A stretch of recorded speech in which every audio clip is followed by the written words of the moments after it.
Hello YouTube, welcome back to another game of Starcraft 2 Legacy of the Void. This is going to be game number 1 between Hydra and Namshar. It's another game, best of 5 from the Dreamhack 2016, held at the very end of January. I believe it was finished about the 27th or so like that.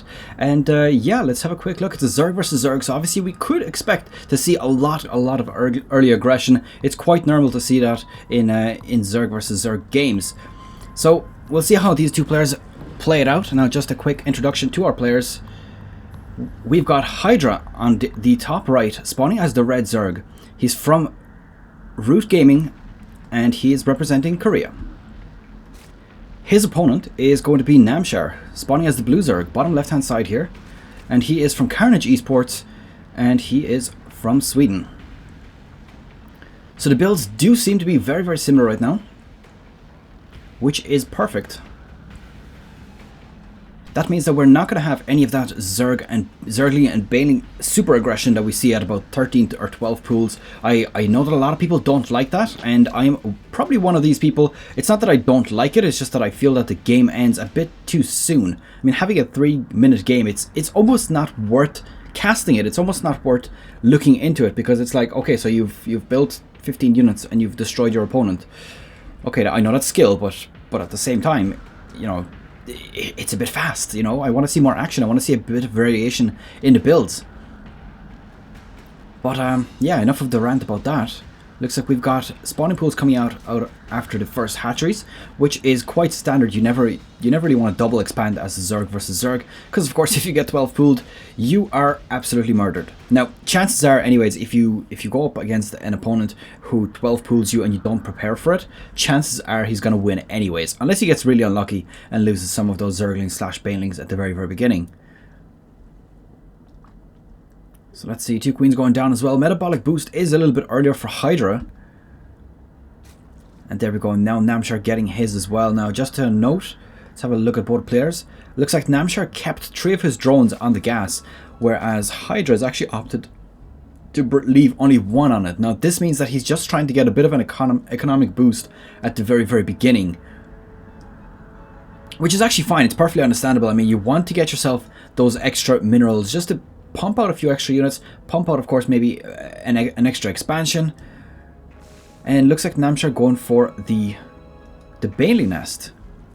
So Baneling Nest going to essentially either ruin it for you or, you know, turn the tide and of course win you the game. So a good Baneling hit can, you know, can kill off a few. Oh, that was very nice here by Namshar, managing to snipe off his Zergling, not losing his own.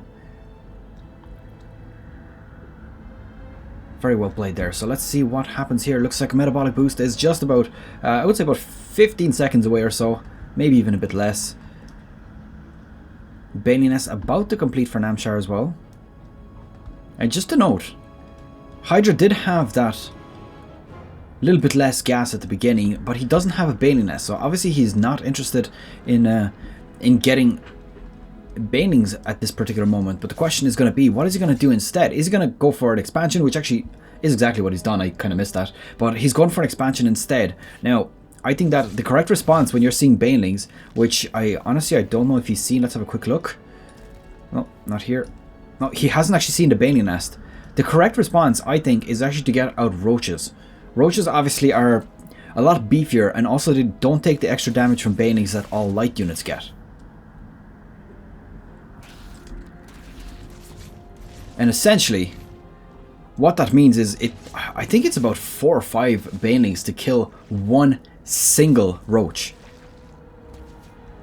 Which, you know, you might think, okay, so it's a Roach, it's more expensive. But realistically, Banelings are there specifically to kill drones and Zerglings. And, of course, Marines. That was the original reason for them, but nowadays, you know, they're pretty much there for only Zerglings, which I think is a bit of a mistake. I think that Blizzard needs to do something to make them a bit more viable versus other units. Personally, I was thinking something along the lines of, what if they made Banelings morphable again to make them useful versus what are they called? Armored units. Or instead of maybe morphing them again so that they can be morphed into an anti-armored Baneling from the Zergling, so the Zergling has just 2 options to morph.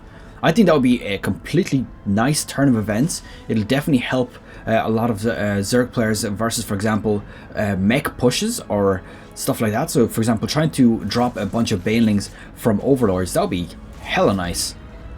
I mean, even if the baneling did, let's say, 60... No, I would say 80 damage versus armored. I mean, I know that's a huge lot of damage, but even... Yeah, it's kind of hard, obviously, to talk balance with that because, you know, it would depend on how much it costs, how much, you know, tech you need to actually make it. And, you know, there's always a bit of, you know, different talk about what's going to be balanced in terms of introducing a new unit. Is it going to break the meta altogether, or is it going to, you know, improve things? I personally think that the Zerg definitely do need to have some sort of anti-armor. It's definitely important, and I think that roaches alone are not quite the best option. I think that if banelings had a bit more use, they would definitely be a bit more versatile. Because right now, ooh, interesting enough, there's a spire coming down here. Now, that, of course, is the clear indication of 6 gases. Now, it does appear that that Namshar has his own 6 gases as well, which means that he could potentially go for a spire of his own very shortly. Does have a macro hatchery going down. Now, macro hatchery with 6 gases could, of course, mean that he's gonna go for a Roach Ravager push, but with 6 gases, that is still a lot of gas to have. Oh, is he gonna get that? Wow, nice snipe off the Overseer there. Namshar not paying attention to it, of course, and losing it pretty much straight away.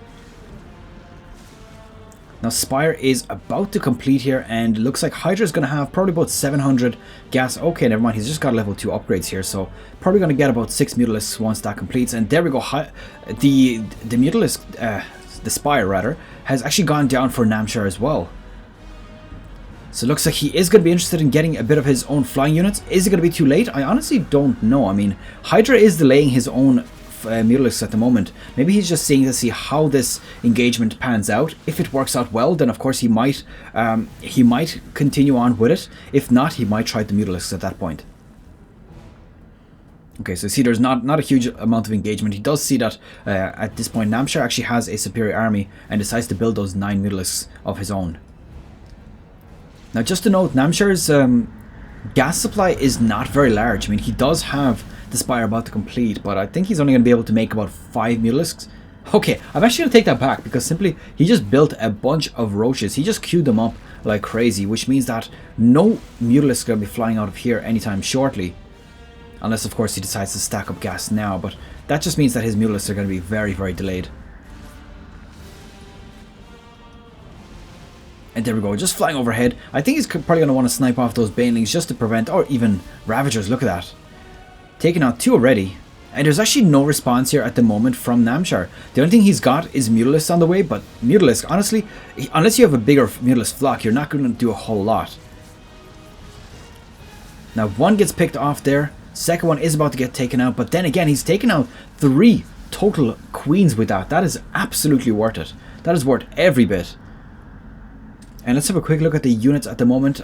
Wrong tab. 7 to 6 Mutalisks. So it will be, of course, a very, very closely controlled fight. Oh, 10 have been thrown down for Hydra. So Hydra definitely continuing on with his Mutalisk aggression right now.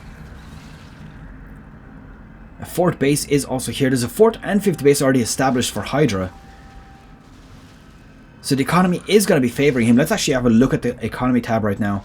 He does look like he has a bit more gas, so that's actually, I think that's about 1 extra geyser per minute. I mean, 1 geyser gets you about 150 to 200 gas. I don't remember the exact number, but that is how much it gets you. So I will assume that that is how many, I mean, yeah, so there we go. He's got 7 gas here, whereas Hydra already has his 7th and 8th. There we go, the Mutalisk flocks flying on away.